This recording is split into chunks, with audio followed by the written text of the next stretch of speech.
어제 저녁에 이제 잠을 자고 꿈을 꾸는데 새벽 3시, 그러니까 3시 반에 우리가 시간이잖아요. 근데 5시까지 사람이 5명 만드는 거예요.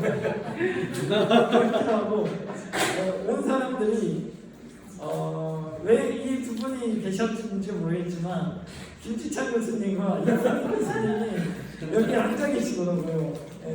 꿈에서 엄청 땀을 삐질삐질 흘리면서 잠을 깼는데 아무튼 그런 상황 가운데 오늘의 이야기를 좀 해보려고 합니다. 그래서 오늘의 지난 1차에서는 왜 우리 교회에 장애인들이 많이 없는지에 대한 우리가 가지고 있던 편견과 오해들을 좀 많이 나눴고요. 오늘의 할 이야기는 그렇다면 어떻게 우리는 좀 장애인과 함께 할 수 있을까를 성경적인 근거로 성경 안에서 성경은 장애인을 어떻게 해석하고 바라보고 있는지에 대한 것들을 함께 나누려고 합니다. 이런 것들을 얘기할 때 혹시나 제가 많이 부족해서 조금의 우리의 신학과 핀트가 올라가는 부분도 있을 수 있다를 좀 약간의 생각을 해주시고 힙합을 엄청 많이 깔아놨네요. 아무튼 그렇게 시작하도록 하겠습니다. 먼저 목차를 한번 보면 오늘 할 거는 먼저는 장애인에 대해서 우리가 알아야겠죠. 장애인의 누구인가에 대한 것들을 나눌 텐데 1차에서도 약간은 나눴지만 1차에서는 좀 크게 겉핥기식으로 봤어요. 근데 오늘은 좀 더 자세히 알아볼 거고요.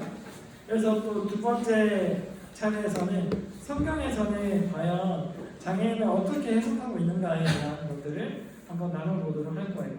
그래서 성경에서 표현된 장애인들은 어떤 모습일지에 대한 것들을 나누고 또 세 번째로는 이제 실제적인 실천 사항들 어떻게 하면 잘 사회를 할 수 있을지에 대한 것들을 좀 나눠보도록 하고 또 블로그를 하나 끼워봤어요. 블로그로 장애인의 사랑과 섬이라는 주제로 좀 재밌을 것 같아서 한번 넣어봤습니다.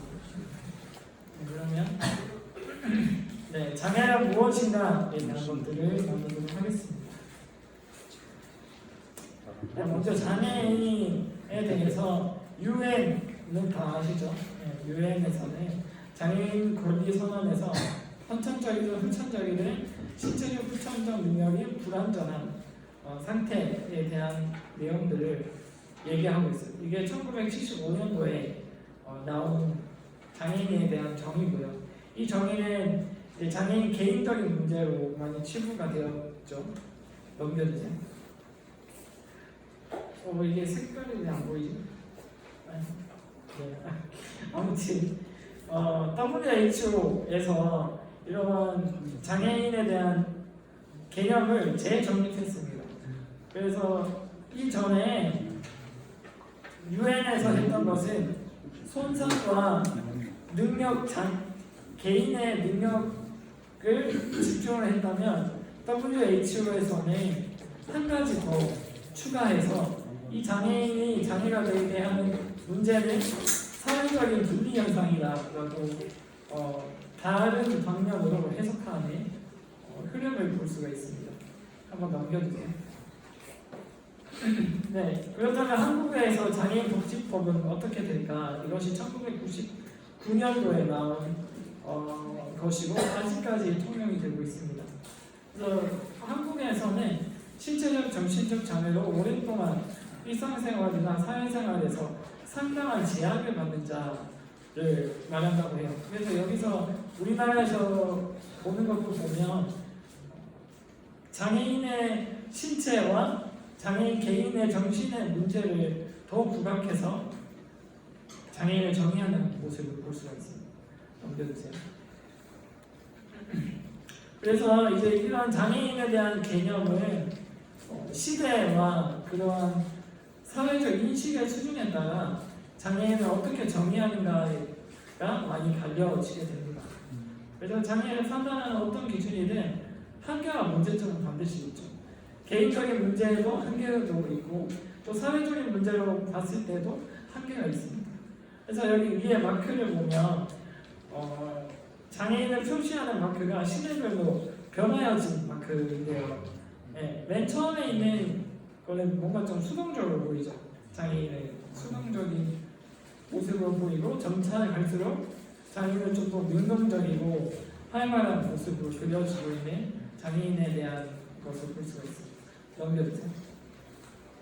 그래서 결국 우리 이 장애인에 대해서 무엇을 말하는가를 좀 우리가 보면 장애가 있는 사람을 없는 사람을 구분하는 유일한 것은 장애를 가진 이들이 어떤 특정 행동을 수행할 때 장애의 영향, 본인이 장애의 영향을 받지 않도록 보조하는 일종의 모종의 조치나 보완 없이는 사회의 주류를 이루는 사람들 대부분과 같은 방식으로 수행할 수 없다는 것이죠. 그래서 그 장애인에게 그 장애를 느끼지 않도록 충분히 보조해주고 서포트해주는 것들이 필요하다라는 말을 하고 있습니다.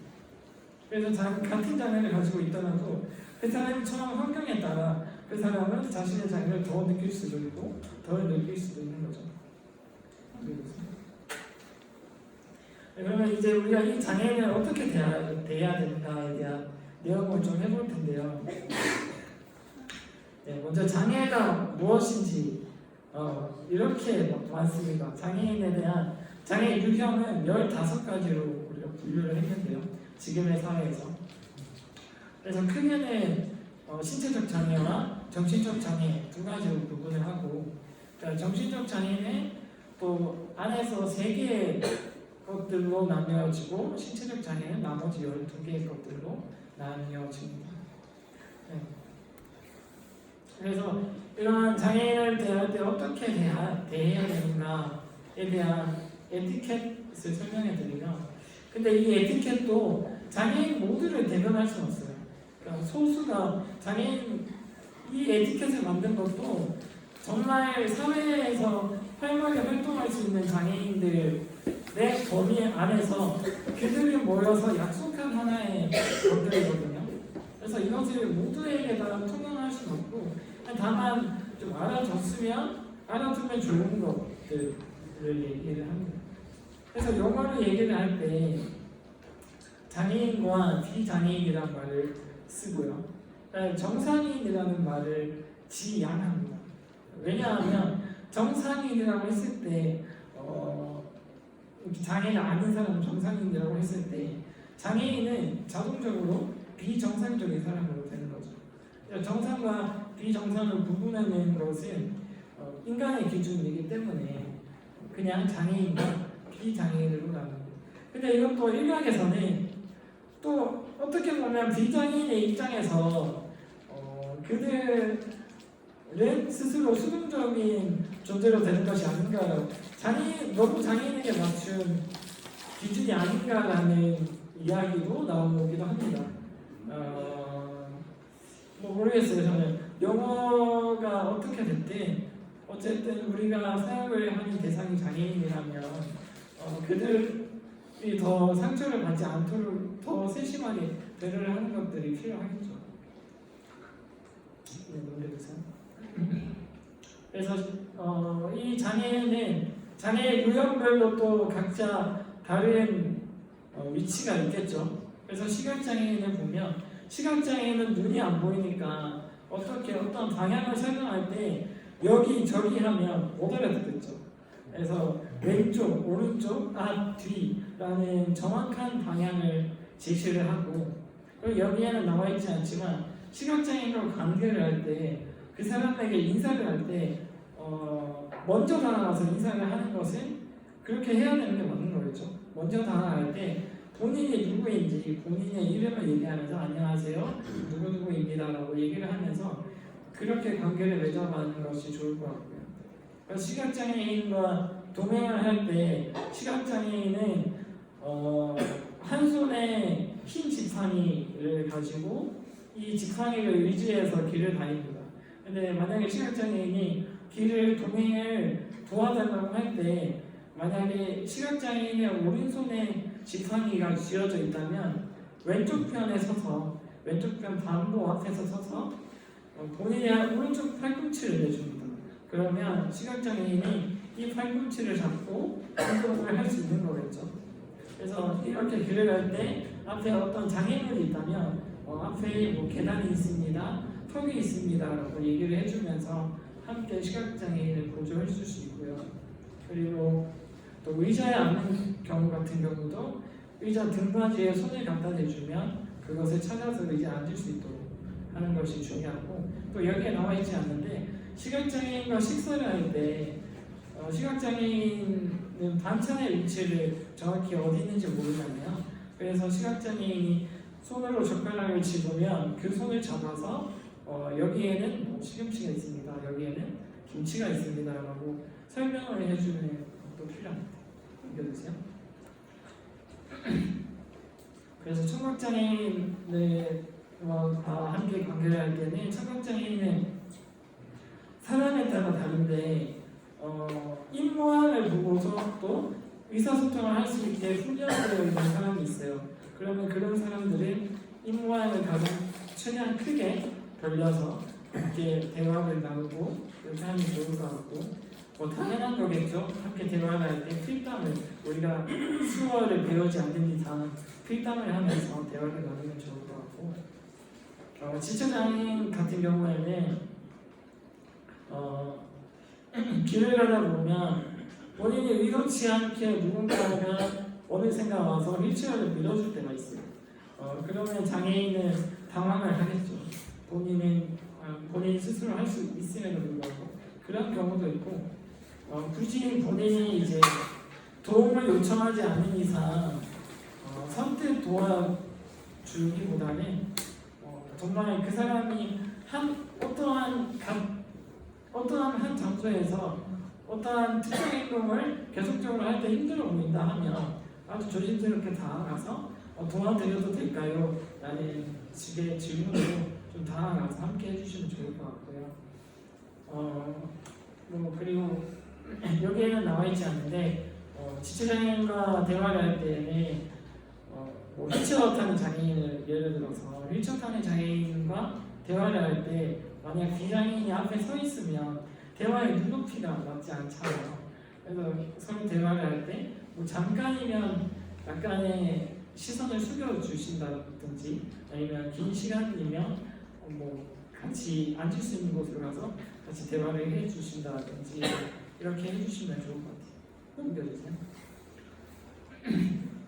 네, 그래서 지적장애인 같은 경우에는 이렇게 되어 있는데, 길에서 이제 특정 행동을 하면서 소리를 지른다거나 좀 힘들어 보이는 분들이 계실 수 있어요. 그러면 이것도 사람마다 다른데 좀 가정에서 자라고 가정에서 많이 케어를 하시는 분 같으면 목걸이 같은 걸 차고 다니시거든요. 본인의 신상 정보와 보호자의 전화번호가 적힌 그런 목걸이가 있는지 확인하고 그것을 통해서 전화를 해주시든지 하고, 그것이 아니면 공공기관에 전화하는 것도 좋겠죠. 112나 이렇게 경찰에게 인계를 하는 것도 좋을 것 같습니다. 네, 나머지는 그냥 읽어보시면 돼요. 네, 그러면 본격적으로 성경 속에서는 장애인을 어떻게 표현하고 있는지에 대한 것들을 알아볼게요. 먼저 구약을 살펴볼 텐데요. 그래서 성경은 장애인이라는 불특정 다수에게 초점이 맞춰져 있지 않습니다. 그래서 따라서 우리가 성경을 통해서 접근해봐야 할 것은 하나님은 장애를 가진 한 개인을 어떻게 사용하셨는가일 텐데요. 그래서 여기서 몇 가지 특징적인 것들을 좀 가져와 봤어요. 먼저는 하나님의 언약을 갱신하고 충실히 이행하는 장면 속에 하나님은 그들의 장애를 어떻게 사용하셨는지를 좀 살펴보도록 하겠습니다. 그래서 보면 이삭과 야곱과 모세의 경우를 가져와 봤어요. 그래서 이삭은 나이가 들어서 눈이 보이지 않아서 장자권을 에서가 아닌 야곱에게 이양을 했죠. 그리고 이 사건을 두고 일각에서는 이삭의 영적인 눈이 어두워 분별력이 흐려졌다라고도 얘기를 합니다. 그리고 이 일에 야곱의 소유권을 정당화할 수 없기에 잠시 야곱이 인간의 연약함으로 넘어졌다라고도 표현을 합니다. 해석이 어찌됐건 하나님은 이 일을 통해서 역사하셔서 이스라엘을 세우시죠.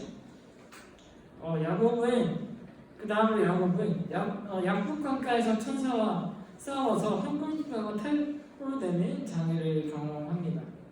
우리는 이것이 일시적인 장애인지 영구적인 장애인지는 알 수가 없어요. 그런데 야곱이 입은 이 장애 현상은 일종의 훈장 같은 걸로 그의 신체에 새겨진 것이죠.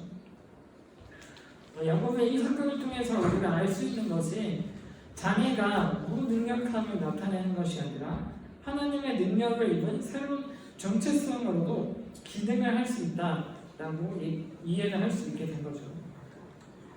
그리고 그 다음에 모세 같은 경우에는 확실치는 않아요. 근데 성경에 근거해서 그것이 어떤 종류인지는 모르겠지만 모세는 언어 장애가 있었지 않았을까를 추측해 볼 수 있습니다.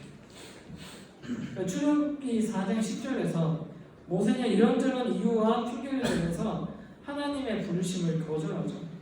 근데 특히 강조된 것이 입이 뻣뻣하고 혀가 둔한 자라고 이렇게 모세가 얘기를 하자 하나님은 누가 사람의 입을 지었느냐 그렇게 하시면서 이런 장애인도 하나님께서 지으셨음을 이야기합니다.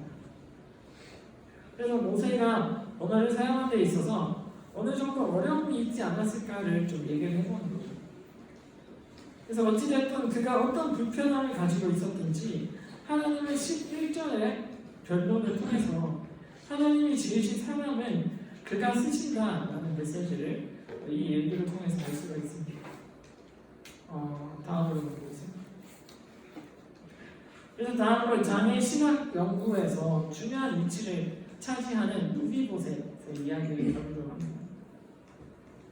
그래서 프린스턴 신학교 학자인 제레미 쉬퍼는 이제 Disabling Studies and the Hebrew Bible이라는 그의 책에서 좀 있어 보이려고 보셨는데 그의 책에서 무비보셋의 이야기가 다윗의 왕정 구축의 국가의 정체성을 나타내고 있다라고 얘기를 합니다. 그래서 무비보셋 이야기는 제가 굳이 많은 설명을 하지 않아도 다들 아시겠지만 다윗이 이스라엘이라는 통일 왕국을 통일 왕국 체제로 성공적으로 국가를 건설하고 요나단과 언약이 생각나서 사울의 집에 남은 자가 있느냐라고 그에게 좀 시바에게 물어보죠. 그래서 시바는 그 집에 다리 저는 자가 하나 있습니다 라고 하면서 무비보셋을 소개해주고 그래서 이제 다윗은 그것을 알아가지고 자신과 함께 식사를 하고 또 사울의 남은 집의 재산을 다 무비보셋에게 주는 그런 은총을 줬습니다. 다윗의 이런 반응은 우리로 하여금 두 가지의 궁금증을 자아내게 하죠. 첫째는 어쨌든 그는 원수의 집안의 자식이었고 어떻게 보면 왕을 위협할 수도 있는 그런 자손이었는데도 그것을 위협 요소를 받아들이고 무비보셋을 자신과 함께 식사를 하게 한 거죠. 그리고 두 번째로는 이제 다윗의 사마 5장에서 다리 저는 자와 맹인은 내 집에 들어오지 못한다라고 하면서 저주를 퍼부은 적이 있습니다. 근데 어째서 지금은 신경의 병원을 겪은 것인가? 무엇인가에 대한 질문을 우리가 던져볼 수 있습니다. 이 질문들에 대해서 우리는 이렇게 답할 수 있을 것 같습니다. 그러니까 첫째, 다윗의 이런 행동은 성경에 따라 요나단과의 약속을 신실하게 지키기 위한 것으로서 하나님의 언약이 얼마나 이제 끈끈하고 깨어질 수 없는 것인지에 대한 모티브를 제공하는 거죠. 그래서 지금 하나님의 언약은 반드시 이루어질 것이다 라는 것을 나타낸다는 것이에요. 그리고 둘째로 1차적으로 사무엘하 5장 8절에 나타난 맹인과 다리 저는 사람은 집에 들어오지 못하리라 라고 한 것이 다윗의 우발적 실수였다라고 보는 것이 가장 합당할 것 같습니다. 그러니까 여부스 사람이 다윗을 조롱하는 말로 맹인과 다리 저는 사람도 다윗을 이긴다 치우라라고 하니까 다윗은 그 말에 흥분해서 이런 말을 남길 정도로 이렇게 막 험한 말을 한 거죠. 마치 이제 모세도 자신의 민족을 욕하는 애국 사람들을 친 것처럼 그가 진정으로 이러한 자들을 미워했다면 무비보셋을 자신의 집으로 자신의 왕정으로 초대하지 않았을 것이다 라고 보는 것이 맞을 것 같습니다. 그리고 이것을 거시적 관점에서 좀 시간까지 연결해 보면 우선 사무엘하 6장에 하나님의 글을 다윗으로 옮겨서 다윗이 뛰놀며 춤추는 사건이 있잖아요. 미갈이 욕했던 그런 모습과 사무엘하 3장에 미문에 앉은 날 때부터 못 걷게 된 자가 치유함을 받고 성전 안으로 들어가서 뛰놀며 춤추는 하나님을 찬양하면서, 그래서 그런 모습들이 오버랩되는 것 같습니다.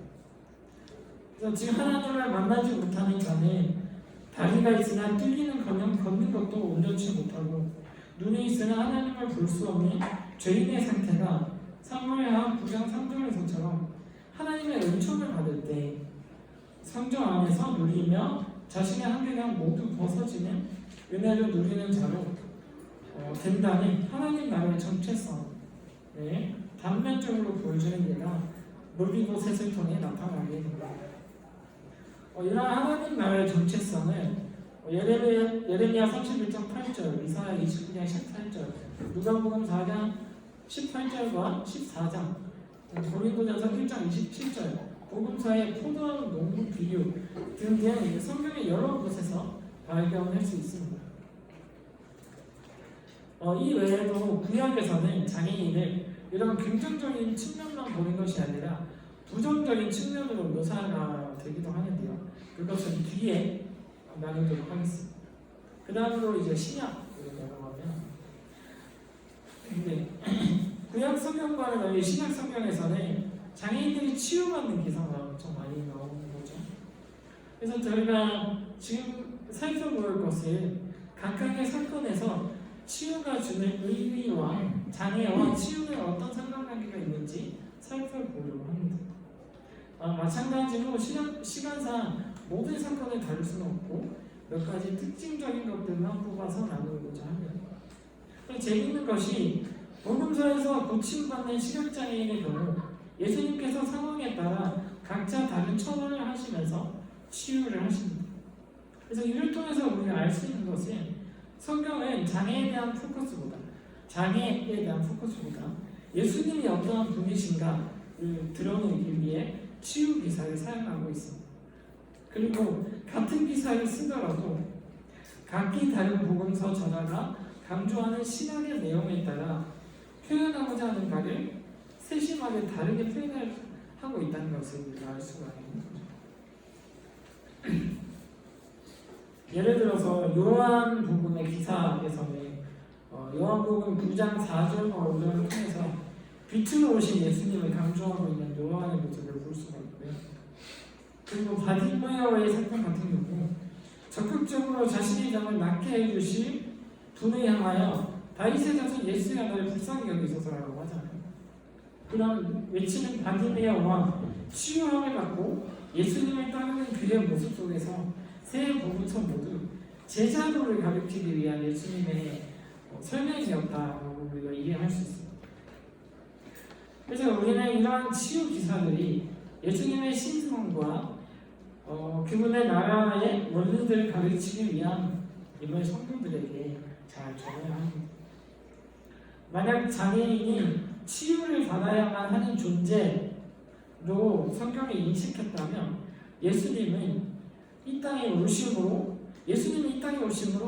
모든 장애인이 치유함을 얻었다라는 구절이 전국도 단 한 구절이라고 있어야 될 것인데 그것이 없다는 것입니다. 그러나 예수님은 몇몇 사람들에게만 치유를 베푸셨고 그분 자신을 드러내고자 하는 자기 계시가 그 치유함을 통해 나타났습니다. 넘겨주시죠.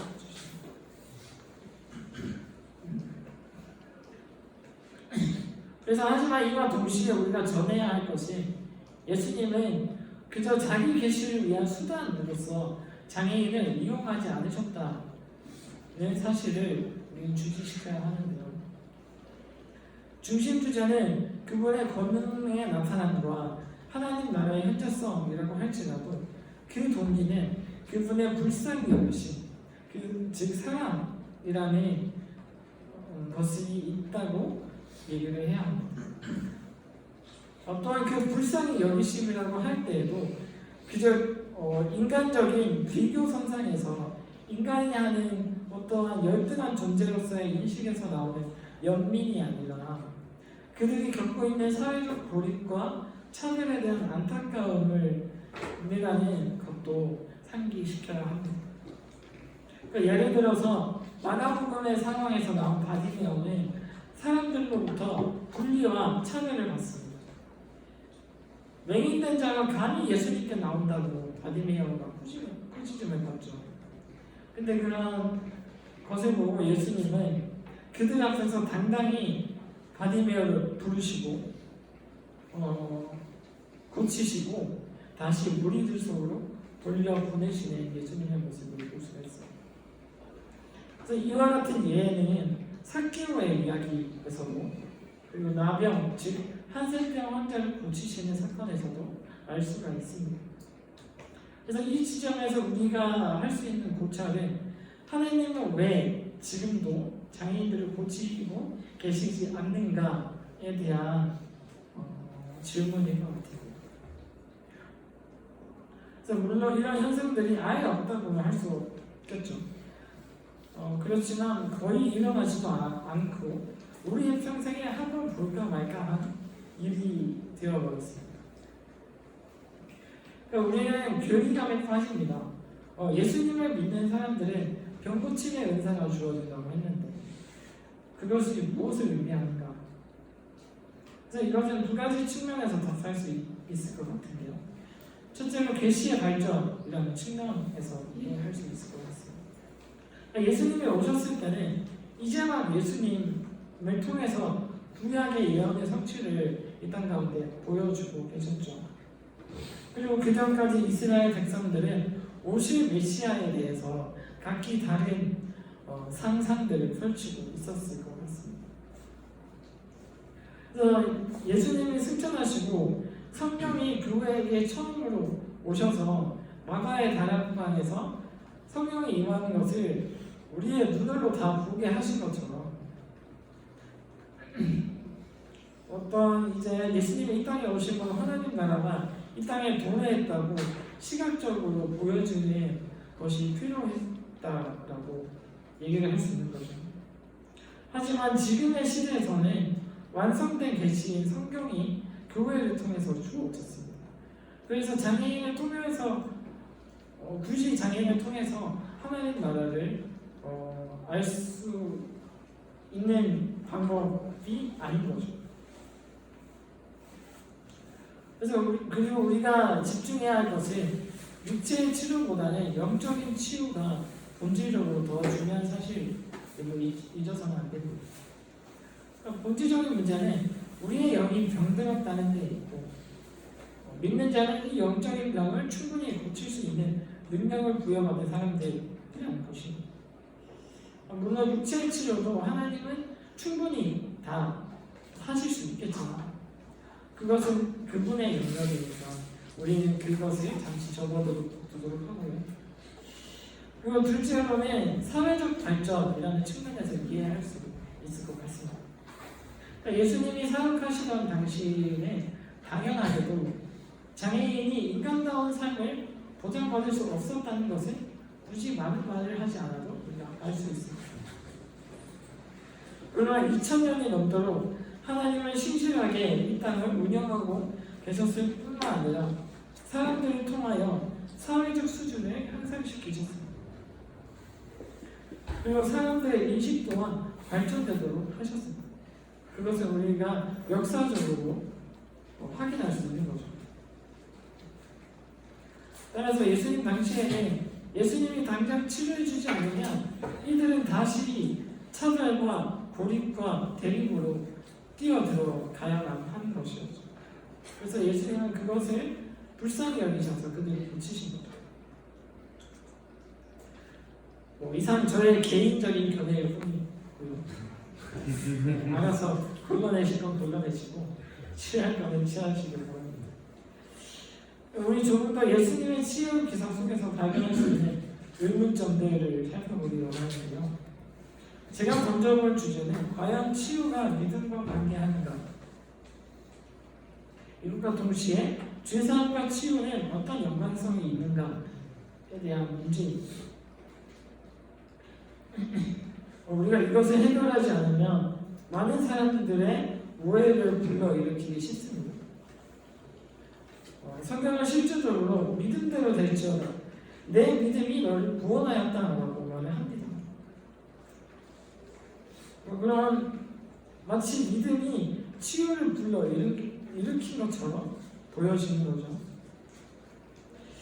설령 그렇다고 해도 정말 믿음이 치유와 연결된다고 해도 만약 그것이 치유를 얻는 데 있어서 필수 조건이었다면 예수님은 모든 치유의 기사 속에서 믿음을 강조하셨을 겁니다. 그런데 우리가 아까 살펴봤듯이 믿음이 작용한 부분도 있고 예수님의 전적인 어떠한 예수님의 방법이 작용한 부분도 있습니다. 그래서 따라서 우리는 믿음은 곧 치유라는 프레임과 어떠한 도구만으로 모든 장애인을 정죄하거나 몰아세우는 우를 범해서는 안 됩니다. 죄사함도 이와 같은 원리로 작용할 수 있을 것 같아요. 그래서 마가복음에 나타난 중풍병자의 이야기에서 죄사함은 장애와의 인과관계를 설명하는 것이 아닙니다. 오히려 1절에서 6절을 통해서 예수님의 사랑을 강조하고 7절에서 11절은 그 사랑을 행하시는 분의 신적인 권위에 초점이 맞춰져 있다고 볼 수 있는데요. 이렇듯 예수님께서는 장애인을 집합적으로 대상화시키지 않으셨습니다. 예수님은 이처럼 오히려 장애인들과 병자들을 한 사람 한 사람으로 다루셨어요. 따라서 예수 그리스도의 특정 치유 사건을 가지고 장애 전체에 대한 이해로 일반화시켜서는 안 된다라는 말씀을 드리고 싶습니다. 그래서 우리가 이런 본문을 설교할 때 장애인을 대상화하지 말고 본문의 맥락 속에서 예수님이 하시고자 하는 말씀의 영적인 원리를 더 잘 부각시켜야 합니다. 설령 이런 본문을 가지고 장애인들에게 치유를 빌미로 믿음을 강요해서는 안 되는 거죠. 넘겨주세요. 그래서 지금까지 어떻게 보면 장애에 대해서 긍정적인 면을 소개했는데 이런 내용들만 있으면 장애인들에게 복음을 전할 때 아무런 문제가 없을 것 같아요. 근데 성경에서는 분명히 장애인을 부정적으로 표현하고 있는 부분들이 있어요. 그래서 이스라엘 역사 가운데 분명히 성경은 죄에 대한 증거로 장애를 입는 사건이 등장합니다. 원약적 관점에서 하나님의 말씀에 순종하지 않으면 저주를 받는다는 성경의 기록은 장애인은 곧 저주다라고 인식하도록 만들었습니다. 먼저 여기서 우리가 이해해야 할 점은 하나님의 진노에 대한 속성일 것 같은데요. 하나님은 진노하시지만 그분의 성품은 진노에만 국한되어 있지 않습니다. 더 본질적인 것은 그분 자체의 사랑이시기에 사랑이 표현하는 틀이라는 안에서 하나님의 진노를 이해해야 하는 거죠. 그래서 하나님은 구약시대 때 빈번히 집행하시는 저주들을 그들이 가지는 언약의 대표성이 엄중하기 때문에 저주가 임했음을 이해해야 합니다. 신약 시대에서도 마찬가지로 초대교회가 발현될 때 아나니아와 삽비라가 돈을 약간 훔친 죄로 죽잖아요. 우리의 생각으로는 그것이 무슨 대수이겠거니 죽기까지 하겠나라고 싶겠지만 교회가 이제 처음 세워지는 현장에서는 그런 것들이 용납되어질 수 없던 것처럼 그 당시 구약의 시대에서 그들이 가진 언약의 대표성이 엄중했다라고 이해를 할 수 있는 거죠. 그래서 따라서 저주는 곧 장애를 불러일으킬 수 있는 여지는 있습니다. 그러나 장애가 곧 저주라는 말은 성립되지 않습니다. 네, 넘겨주세요. 자, 이것을 차치하고서라도 장애인을 부정한 사람들로 표현하는 성경 속 메시지 어떻게 해석해야 할까? 레위기 21장은 아론의 자손들에게 명한 제사장 규례가 등장을 합니다. 이때 우리 함께 레위기 21장 17절을 같이 한번 읽어볼게요. 시작. 아론에게 말하리라. 누구든지 너의 자손 중 대대로 육체에 혈육이 있는 자는 그 하나님의 음식을 드리려고 가까이 오지 못할 것이니라. 네, 아멘. 만약에 여러분이 하시는 설교 본문이 오늘의 본문이고 맨 앞에 육체에 흠이 있다고 여겨질 만한 지체 장애인이 앉아 있어요. 그럼 여러분은 이 설교 본문을 어떻게 설교하시겠어요? 저 설교를 들은 것은 아니지만 이제 성경 통독을 하면서 이제 이 본문을 봤을 때 엄청난 불편함을 느꼈죠. 당연히. 그것도 신대원을 준비하고 있는 입시생인데 이 말씀을 봤습니다. 그럼 나 육체 흠이 있는데 그럼 하나님의 일을 하지 못하나? 라는 생각도 하게 된 거죠.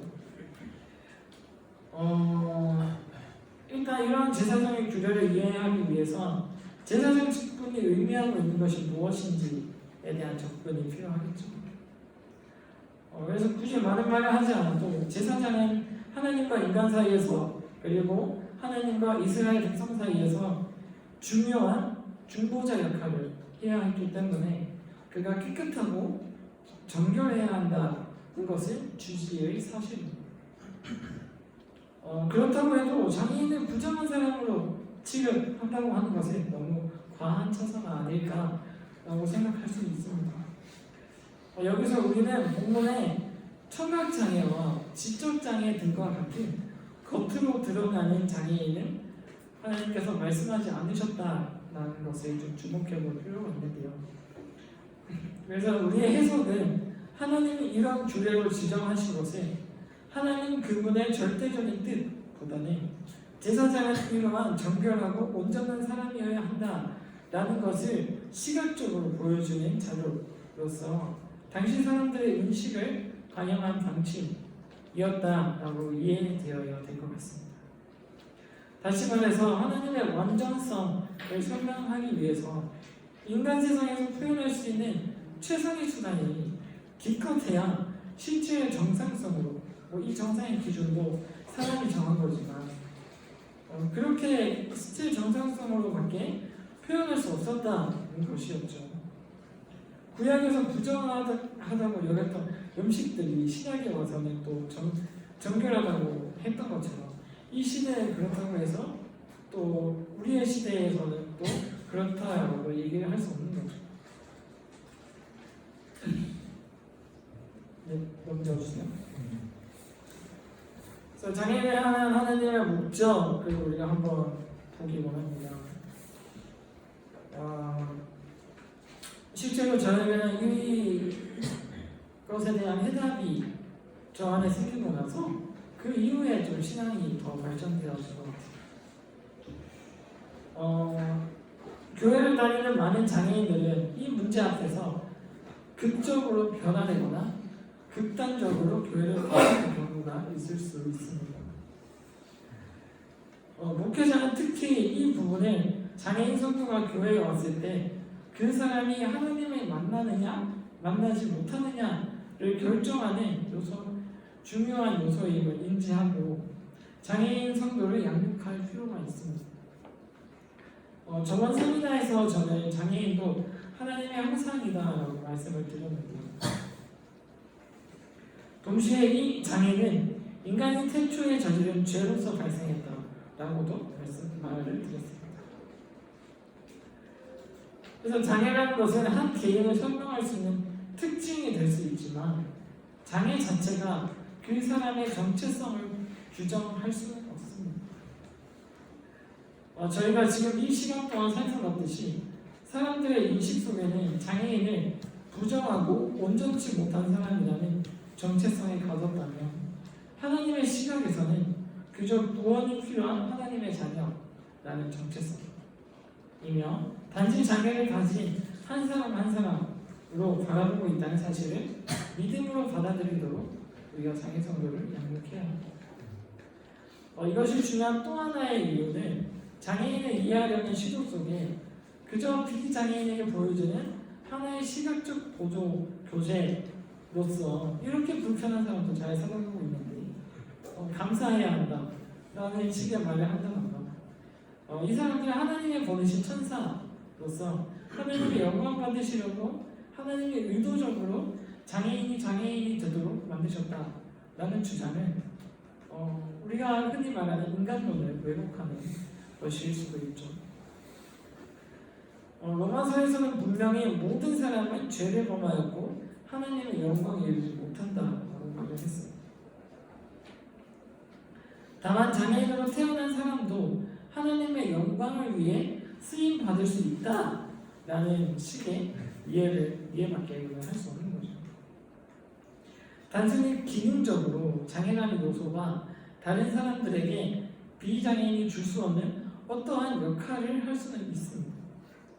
예를 들어서 고린도전서 1장에 나타나는 것처럼 인간의 눈으로 보이는 약함의 요소가 될 수 있는 장애는 오히려 하나님의 일하심을 나타내는 데 전혀 방해되지 않음을 통해서 자신이 세상에서 비교적 강한 자들이라고 여기던 사람들에게 부끄러움을 느끼도록 할 수 있는 기능적인 역할을 할 수 있다는 거죠. 그러면 그렇다고 해서 그것이 그 사람의 정체성의 전부를 대변할 수 있는 것은 아닙니다. 중요한 것은 장애인이 장애를 가진 것 뿐인 한 죄인으로서 하나님 앞에 서도록 해야 합니다. 그래서 그분의 용납하심을 받고 새롭게 부여된 자신의 정체성 앞에 본격적으로 그렇다면 하나님께서 내 삶에서 원하시는 것이 무엇인가를 알도록 인도해야 하는 것이 우리의 몫인 거죠. 네, 그러면 이제 장애의 이미지 이스라엘이라는 것을 좀 간단하게 보겠습니다. 그래서 장애는 이스라엘의 영적 부패를 상징하는 정보였습니다. 그래서 앞에서 제가 말씀드린 것은 장애인이 타인만을 위한 시각자료로서 치부되는 것에 대한 문제 제기를 한 바 있지만 하나님께서 장애인들을 들어 사용하셔서 이스라엘의 상태를 나타내는 시각자료로 쓰신 것은 부인할 수 없는 사실입니다. 다만 제가 드리고 싶은 말은 그것이 장애인의 어떤 존재인가를 일반화시킬 수 있는 정의가 될 수는 없다는 말씀을 드리고 싶습니다. 어쨌든 하나님이 이렇게 장애라는 이미지를 사용하셨다면 궁극적으로 무엇을 말씀하고 싶으신 걸까요? 우선적으로 이사야 42장 18절에서 19절을 보면 못 듣는 자들아 들으라 너희 맹인들아 밝히거라 맹인이 누구냐 내 종이 아니냐 뭐 이렇게 하면서 이스라엘 백성들을 맹인으로 표현하죠. 그리고 듣지 못하는 자로 표현합니다. 그래서 보는 것과 듣는 것은 하나님이 자주 사용하신 이스라엘을 향한 상징이었어요. 이런 구절들을 설명할 때 장애인의 내면에서는 자칫 장애인이 사회에서 제 기능을 하지 못하는 불량품으로 여겨질 수 있도록 하게 만듭니다. 그렇기 때문에 하나님이 의도하신 바 영적인 원리를 잘 표현해 주는 것이 필요합니다. 돌아와서 보는 것과 듣는 것은 믿음의 첫 경로로 여겨집니다. 그래서 신명기 4장 12절에서처럼 하나님께서 보는 것과 듣는 것을 믿음으로 연결시키는 거죠. 그래서 영적의 원리 속에서 믿음의 눈으로 하나님의 나라를 보는 것과 영적인 감각으로 하나님의 음성을 듣는 것은 매우 중요하다라는 것을 말씀하고 계십니다. 넘겨주세요. 하지만 장애가 타락의 상징인 동시에 회복의 신호탄으로 표현되는 것을 우리는 볼 수가 있는데요. 이사야 35장 5절에서 6절 9절 같이 한번 읽어볼까요? 시작.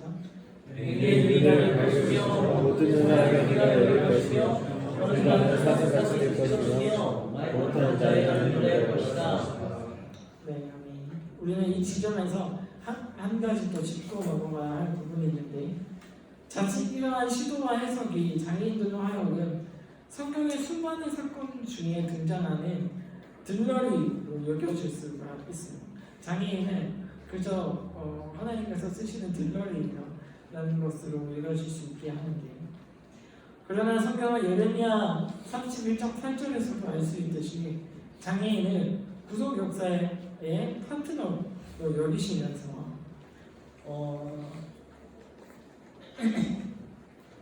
장애인은 가난한 자와 더불어 이방인으로 방치되어서 복음의 문이 모두에게 열렸다라는 것과 하나님 나라의 하나됨이라는 키를 해결할 수 있는 이미지로도 사용하고 있습니다. 네, 넘겨주세요. 네. 그래서 우리는 종말론적으로 장애를 이해하게 될 때 장애인이 이 땅을 살아가게 하는 힘을 얻을 수 있게 할 수 있는 거예요. 그래서 종말론에서는 장애인이 어떻게 되는가에 대한 두 가지 관점이 있어요. 첫 번째는 장애가 완전히 제거된다.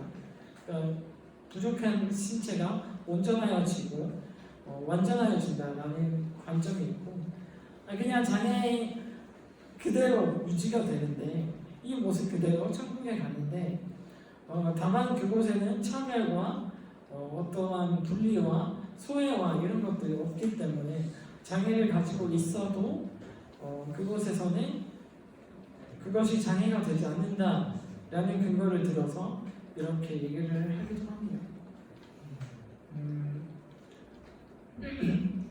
그래서 중요한 것은 두 입장 중에 어느 것이 맞는지는 더 연구가 필요하고 정말 최종적으로 우리가 천국에 가서야 알 수 있게 되는 사실일지도 모르겠지만 우리가 종말을 맞이한 그때에는 더 이상 장애가 있어도 여겨지지 않는다라는 것은 두 가지 모두 지향하고 있는 바인 것 같습니다.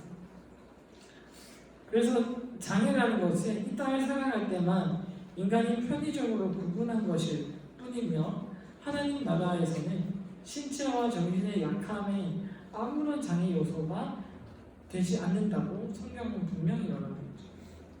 그래서 장애인이 이런 관점을 가지게 된다면 삶의 모든 문제를 대하는 태도가 확실히 이전보다는 달라질 수 있을 것 같습니다. 넘겨주세요. 자, 이제 이론적인 이야기들을 그만하고 실제적인 제안들을 하려고 하는데 벌써 1시간이 지났어요. 1시간이 됐고 가능하시다면 더 들어주시고 뭐 시간 바쁘신 분들은 중간에 나가셔도 좋을 것 같아요. 네, 그래서 실질적인 제안들을 해보려고 합니다. 네, 넘겨주세요. 그래서 여러분들이 기다리고 계시던 파트일 수도 있겠는데요. 거듭 말씀드리지만 장애인을 사역한다는 것은 장애인이라는 카테고리로 묶어서 일괄적으로 다룰 수 있는 문제는 아닙니다. 앞서 살펴봤듯이 장애의 유형만 해도 15개이고 각기 다른 장애의 유형이 각자가 가진 필요가 다 다르고 그렇기 때문에 지금부터 드리는 말씀은 어쩌면 스피릿에 대한 것의 내용이 더 많을 수도 있어요. 그럼에도 불구하고 어떤 전도사님들의 사역을 돕고자 어떤 가이드라인을 약간 제시하려고 하는데 첫 번째로는 목회자의 가치관이 제일 중요합니다. 목회자가 장애인을 어떻게 대하는가, 목회자가 장애인을 어떻게 교회에서 복음적으로 해석하는가에 따라서 성공의 그만큼의 수준을 같이 하는 거죠. 예를 들어서 저희 교회 저는 이제 장애인들이 많이 다니는 교회에 다니는데 같이 예배를 드리다 보면 언어 장애를 가지신 지체장애인 분이 본인은 정말 표현하고 싶은 단어가 없어요. 그래서 이런 소리로만 표현할 수밖에 없어요. 근데 이것은 예배 시간에 또 계속 한다는 거죠. 예배 말씀의 시간에 이러니까 그 성도님을 모르는 성도님들은 그것이 어쩌면 불편할 수도 있겠죠. 근데 이제 그 장애인 성도님을 잘 아시는 목사님이 설교 강단에서 어떻게 얘기하셨냐면, 저 사람은 지금 아멘이라는 표현을 하고 있는 것입니다 라고 얘기를 했어요. 아멘이라는 표현을 이렇게 얘기를 한다는 거죠. 그렇게 얘기했을 때 성도는 그것을 듣고 그것이 더 이상 불편해지는 요소가 조금이라도 줄어들 수는 있겠죠. 그런 것처럼 목회자가 정말 세심하게 챙겨야 되고, 목회자가 성도를 이끌 수 있는 유일한 방법은 복음밖에 없습니다.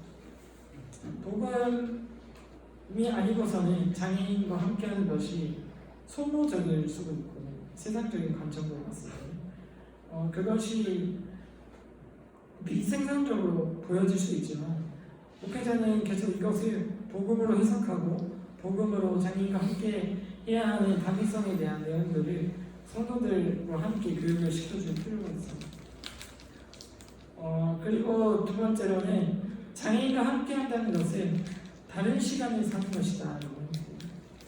장애인은 다른 사람보다 모든 면에 있어서 느릴 수 있습니다.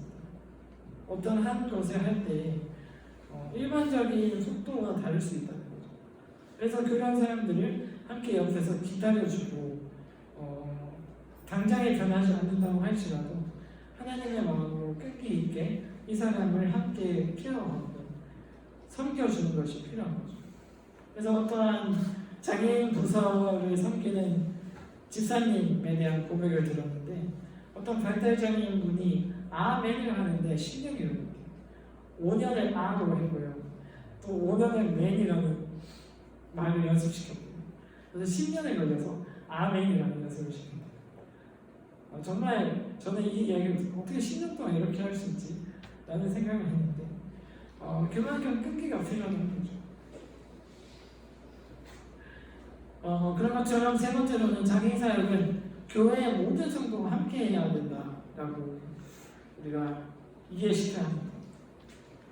그래서 장애인과 함께하는 것은 특별한 사명감이 있어야만 하는 것이 아닙니다. 복음에서는 분명히 장애인과 함께하는 것이 교회가 교회됨을 이룬다라고 얘기를 하는 거고, 그렇기 때문에 모든 성도가 함께해야 되는데, 실제적으로 우리가 봤을 때 교회에서 섬기는 부분은 정해져 있습니다. 그래서 섬기는 분들의 특별한 마음으로 그냥 10년이고 20년이고 계속 하는 거예요. 그러다 보면 그 섬기는 사람도 지칠 수 있겠죠. 어느 순간 지치기도 하고 매너리즘에 빠질 때도 있을 수도 있고, 근데 그런 것이 아니라 모든 성도가 이 일에 동참을 하게 된다면 정말 다들 기쁜 마음으로 할 수 있는 거겠죠. 그래서 중요한 것이 통합 예배인 것 같아요. 함께 장애인과 예배를 드리고 함께 생활하는 것. 실제적으로 장애인 부서를 운영하는 한국교회는 전국에 250개 정도 되는데요. 장애인 부서를 운영하다 보면 장애인 부서의 예배와 공예배가 따로따로 드려져서 정작 장애인이 교회에 다니는데 장애인 부서가 있는지도 모르는 성도들도 있을 수 있어요. 그것은 건강하지 못하는 거죠. 그래서 통합 예배를 통해서 성도들에게 삶에서 장애인과 살아가는 법을 알 수 있게 해주고, 그리고 장애인의 입장에서는 교회 속에서 당당하게 한 구성원으로서 존립할 수 있도록 할 수 있습니다. 그리고 그 다음으로 장애인 사역은 장애 당사자뿐만 아니라 가족과 학교의 삶까지 꾸준히 관찰해요. 이것은 주일학교도 마찬가지일 텐데요. 특히 장애인 교회에 출석하는 장애인은 거의 대부분 가정에서 지지를 해줘야 교회까지 발걸음을 옮길 수 있는 장애인분들이 많아요. 그래서 가정에서 지지를 해줘야지 않으면 이 장애인은 밖으로 나오지 못하는 거죠. 그래서 그 가족의 신앙도 점검하고 그 가족의 상황도 점검을 하고 그래서 장애인 가족에 대한 어떠한 것을 얘기하기에도 엄청나게 많은 것을 얘기할 수 있지만 장애인을 구성원으로 둔 한 가족을 가족 구성원 모두가 왠지 모를 죄책감들을 가지고 있습니다. 죄책감과 부담감. 그래서 장애아를 둔 부모님들의 공통적인 바람이 무엇이냐면 내가 이 아이보다 하루 늦게 죽고 싶다라는 것이거든요. 사회에서 국가에서 이 사람을 절대적으로 책임져 주지 않으니까 가족에서밖에 그 책임을 부담할 수밖에 없는데 그런데 이 사람이 계속 케어를 받지 못하면 생명 관리 위험이 있으니까 그래서 교회에서 할 수 있는 게 무엇이냐면 장애인을 둔 부모님들이 함께 모일 수 있는 자리도 함께 마련하는 것도 엄청 좋은 효과를 가져옵니다. 함께 지지하고 서로 할 수 있는 또 부모뿐만 아니라 형제 모임도 만들면 좋습니다. 그래서 이런 것들을 통해서도 복음의 통로가 될 수도 있겠죠. 그 다음에는 제가 올려놓은 것은 지적장애인에게 세례를이라는 것입니다. 지적장애인에게 세례를 주지 않는 교회도 있기 때문에 제가 이렇게 한 거겠죠. 근데 지적장애인에게 세례를 주지 않는다는 교회의 근거는 무엇이냐면 우리가 세례를 받을 때 믿음의 고백을 하잖아요. 교육을 받고 학습을 받고 믿음의 고백을 하는데 발달장애인의 경우 같은 경우에는 믿음의 고백을 다른 사람들과 똑같은 수준으로 할 수 없겠죠. 그래서 그런 것들을 보고 이 사람이 믿음의 고백을 하지 못하니까 세례를 주면 안 된다라는 입장도 있습니다. 그렇다면 거꾸로 생각해서 구원과 믿음과 세례 그리고 세례와 믿음과 구원이라는 순서가 있을 때 어느 것이 맞을까요? 다시 말할게요. 구원과 믿음과 세례, 세례와 믿음과 구원. 세례를 통해서 우리는 구원을 받는 것이 아닌데 구원은 하나님의 전적인 은혜로 주어진다고 얘기를 하십니다. 그래서 믿음의 고백이라고 얘기를 할 때 우리는 그 사람의 입장에서 생각을 해야 하고 그리고 다른 사람들과 똑같은 기준을 적용해서는 안 됩니다. 그래서 어떤 식으로 대안을 마련을 하고 있냐면 넘겨주시죠. 그래서 이것이 한국장애인사회연구소라는 단체에서 만든 평가 자료입니다. 넘겨주세요. 그래서 보면 대체적으로 잘 보이실지 모르겠는데 발달장애인의 삶을 두고 그 사람이 어떻게 생활하는가를 두고 삶의 변화가 있는지를 측정하는 겁니다. 그래서 교회에 나와서 어떤 변화들을 생각하고 이런 것들을 측정하는 자료로서 이런 것들을 판단하기도 합니다. 이것은 대안일 뿐이고요. 각자 교회에 사역하실 때 참 고민해 봐주셨으면 좋겠습니다. 어떤 것이 맞는 것인지에 대한 것들. 이런 자료들은 저한테 따로 연락을 주시면 제가 넘겨드리도록 할게요. 다시 뒤로 와주세요. 그래서 그 다음으로는 교회는 유니버셜 디자인으로 설계되어야 한다라는 것을 했는데요. 유니버셜 디자인이 뭐냐면 장애인이 어떤 활동을 할 때 아무런 제한 없이 활동할 수 있도록 디자인하는 것입니다. 당연하겠죠. 교회에 들어오는 입구부터 교회에서 공유하는 모든 공간이 장애인이 사용할 수 있게끔 만들어주는 것이 필요한 거죠. 현실적인 문제를 얘기할 수도 있어요. 현실적으로 우리 교회는 어렵고 당장에 이렇게 하기에는 너무 버겁다. 나중에 하겠다라고 생각을 할 수 있지만 그래서 모르겠어요. 무엇이 더 본질적인 가치인지에 대한 고민 없이 이런 말을 하는 것이라면 한 번 더 제고해봐야 될 필요가 있다라고 생각이 들고, 그리고 유니버셜 디자인으로 했을 때 거의 대부분 교회는 교회에 들어오는 입구 정도까지만 생각하는 거라서 그런 것이 아니라 교회의 모든 공간, 심지어 교회에 있는 강대상의 자리까지도 장애인이 올라갈 수 있도록 경사로를 만들어주는 것이 필요한 거죠. 그리고 예배를 드릴 때 만약에 시각장애인 같은 경우 미리 그 예배 설교의 원고를 미리 드리면 그분들이 따로 볼 수 있는, 따로 이제 점자로 알 수 있는 그런 기계들이 있거든요. 그렇게 뭐 주보의 내용이라든지 이런 것들도 챙겨주면서 함께 공유할 수 있고, 공동체에서 일어나는 모든 일들, 그런 것들이 필요하고, 그리고 그 다음에는 교회 내 사역은 장애인 사역과 비장애인 사역으로 나뉘어져서는 안 된다고 말씀드리고 싶습니다. 그래서 장애인들이 할 수 있는 사역, 비장애인들이 할 수 있는 사역이 다 분리되어 있지 않다는 거죠. 모든 성도라면 할 수 있는 그 자리에 함께 하도록 해야 됩니다. 그리고 장애인 부서를 만들더라도 이 부서가 공동체와 동떨어져 있으면 안 됩니다. 그러니까 이 부서를 어떻게 하면 교회 공동체와 함께 이루어나갈 수 있을까? 그래서 장애인을 가진 성도가 저는 우선적으로 자신이 원하는 부서를 선택할 수 있도록 해야 한다고 생각을 됩니다. 장애인 부서가 있다고 하더라도 장애인은 생애 주기별 성장 과정도 다 다르고 나이도 다 다른데 언제까지도 같은 한 장애인 부서에서 계속 있을 수는 없는 노릇일 수도 있고, 본인이 원하는 부서를 선택해야 된다고 생각합니다.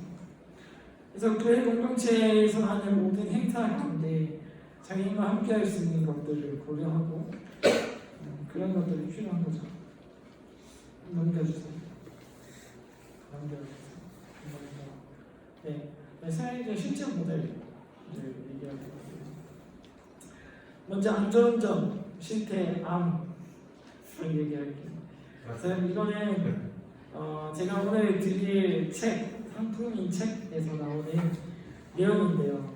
여기 이 책을 쓰신 목사님이 장애인 부서 운영 담당 목회자와의 인터뷰를 적으신 겁니다. 그래서 예수님도 장애인 불쌍히 여기셨습니까? 우리도 불쌍히 여겨요. 당연하죠. 그리고 우리 교회가 장애인 부서를 통해 은혜를 많이 받습니다.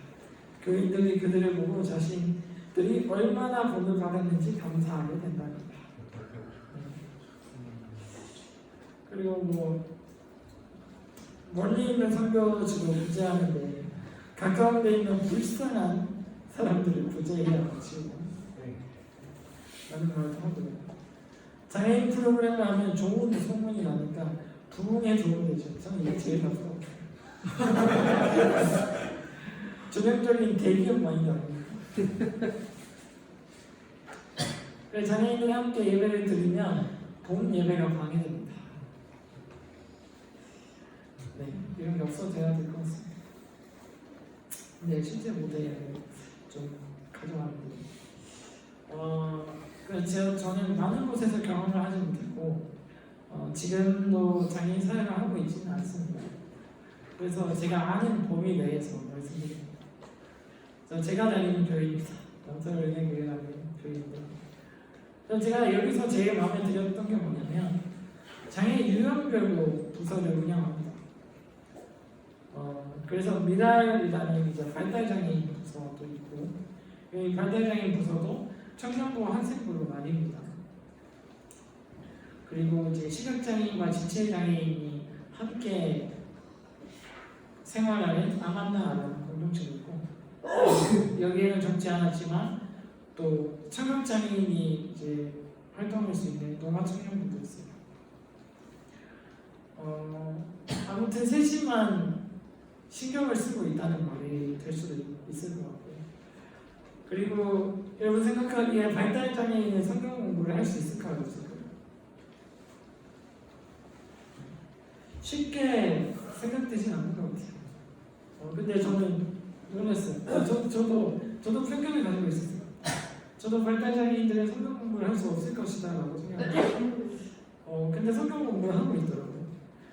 대신 이제 좀 더 쉬운 것들로 교재를 잡아서 성경 공부를 하고 있어요. 목회자가 이 사람들은 성경 공부를 못할 거야라고 생각하면 그렇게 못하겠죠.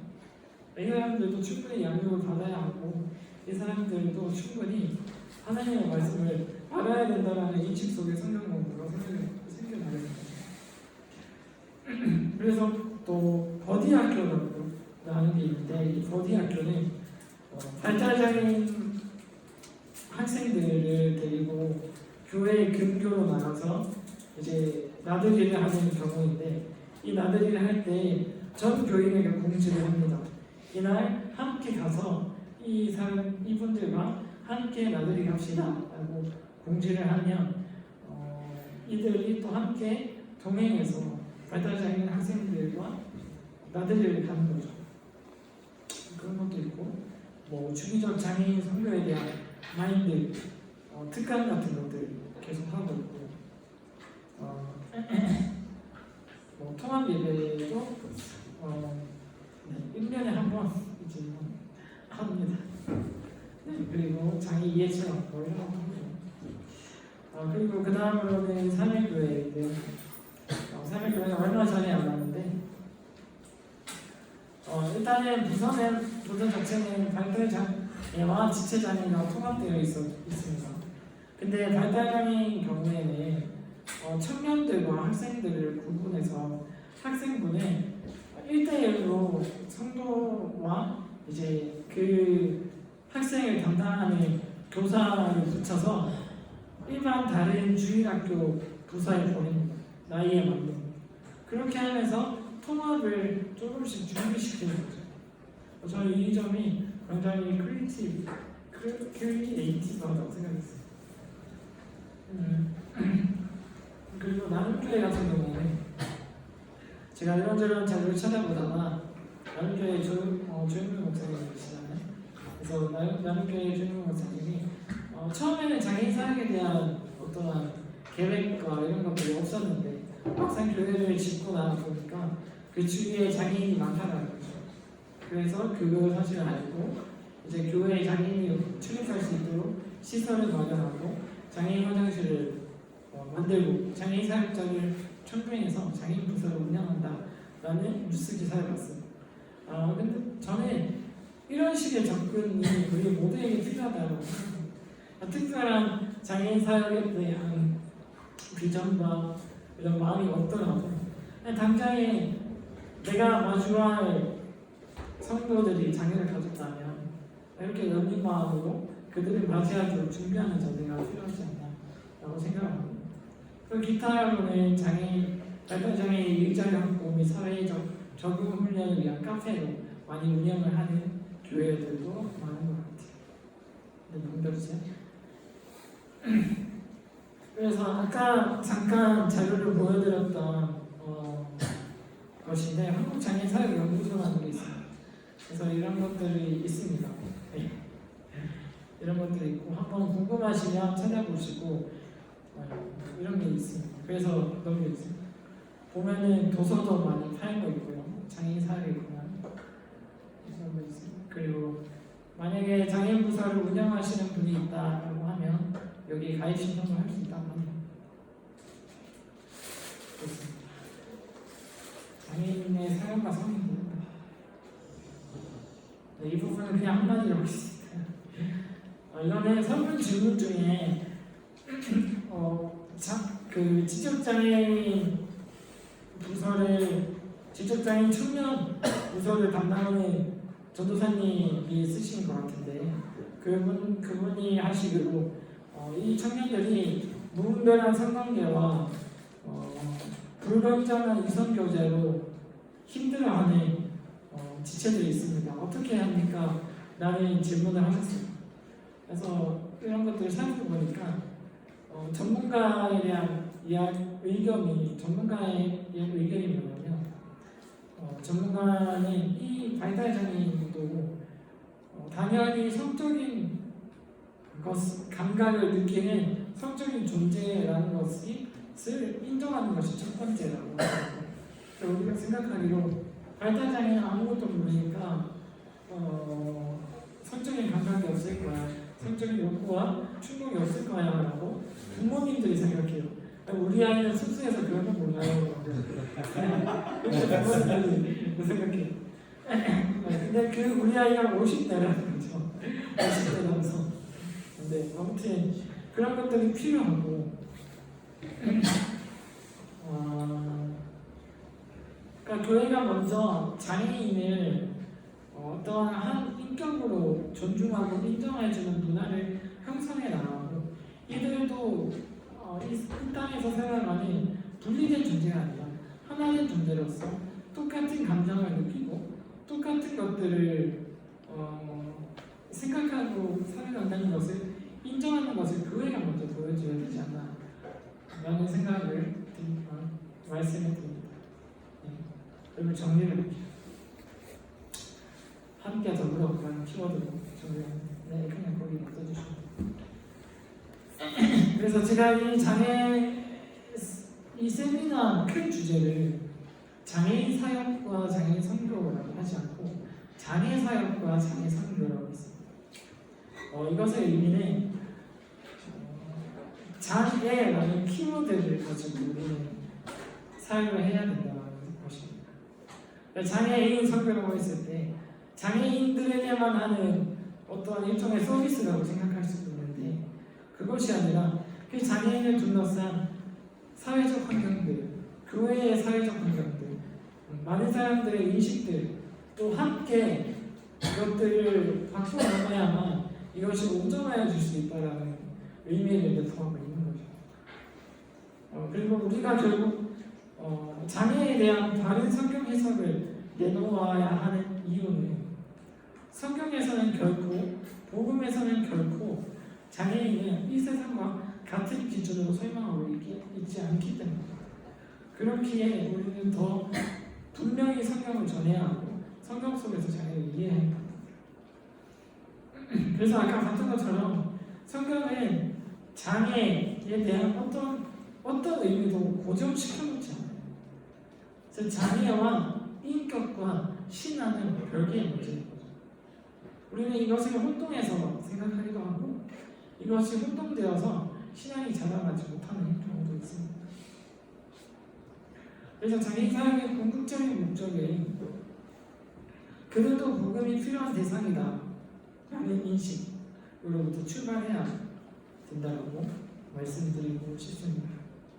네, 긴 시간 들어주셔서 감사하고요. 혹시 질문 있으면 한 들어주세요. 시간이 많지 않아요. 질문 있으시죠? 네. 아까 예수님께서 장애를 치료하실 때 자기 계시와 시작의 동기가 그들을 불쌍히 여기는 마음에서 시작했다고 했는데, 네. 아까 뒤에서는 이제 그 인터뷰의 암적인 면을 보여주면서 불쌍히 여기는 마음에 대해서 불편하다라는 뉘앙스를 보여주셔서, 네. 그러면 저희가 예수님의 그런 마음을 품었던 것을 내색하지 않는 게 더 장애인에게 좋은 건가요? 아니면 아까 이제 그거를 설명드릴 때 잠깐 설명드렸는데, 그러니까 예수님의 불쌍히 여기심과 인간의 불쌍히 여김의 기준이 다르다는 거죠. 그러니까 인간은 자기보다 못난 사람이에요. 자기보다 못났기 때문에 이 사람을 불쌍히 여기는 거고, 이 사람을 안타까이 여기는 거죠.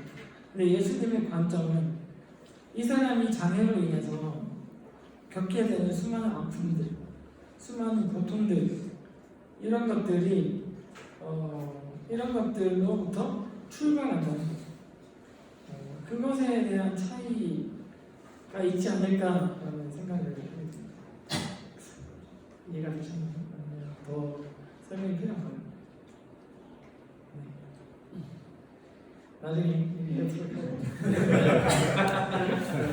또 다른 질문 있나요? 네. 네, 저희 교회에 최근에 이제 네. 하반시 쪽에 이제 제가 교회에서 태어나서 다니고 지금까지 사역하는 분들 처음으로 장애를 가지신 분들 등록했거든요. 네. 이제 이게 그러면 안 되는데 이제 너무 이제 익숙한 일이 아니다 보니까 네. 사람들이 조금 이제 거부하는 부분이 좀 있고 좀 미성숙하다 실용하는 그런 부분들도 좀 보이는 게 있었거든요. 네. 그럴 때 어떻게 교회에서 해야 될지를 조금 전사님 입장에서 어떻게 하면 좋을지를 전사님 입장에서 한번 얘기해 주시면 감사하겠습니다. 글쎄요. 뜬금없는 소리인 것 같을 수 있고 허황된 얘기일 수도 있는데 정말 복음받기 어려운 게 없어요. 그러니까 왜냐하면 저희 교회에서도 보면 장애인에 대한 성도들의 양상이 다 다르잖아요. 양상이 다 다르고 장애인에 대해서 아무런 거리낌이 없고 친절하게 대하고 정말 한 성도로서 대하는 지체들의 복음의 수준과 그렇지 않은 지체들의 복음의 수준은 분명하게 차이가 나더라고요. 그들이 가지고 있는. 그래서 복음밖에 설명할 수 없는 거고 만약에 그런 약한 지체가 없다라고 하면 복음에서는 이 약함을 어떻게 규정하고 있는가에 대한 설교도 한번 해주셨으면 좋겠습니다. 네, 그런 필요도 있을 것 같습니다. 그리고 먼저 목회자가 이 장애인 성도와 함께 잘 지내는 것을 보여주는 것도 좋을 것 같습니다. 그러면 네, 오늘 순서는 여기까지 하고 감성 추천을 하겠습니다.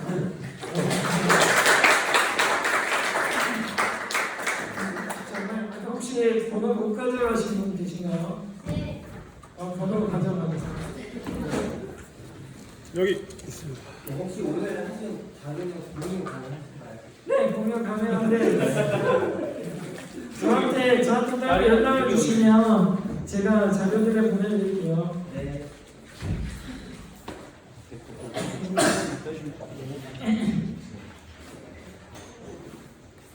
네, 제가 오늘 드릴 책입니다. 책.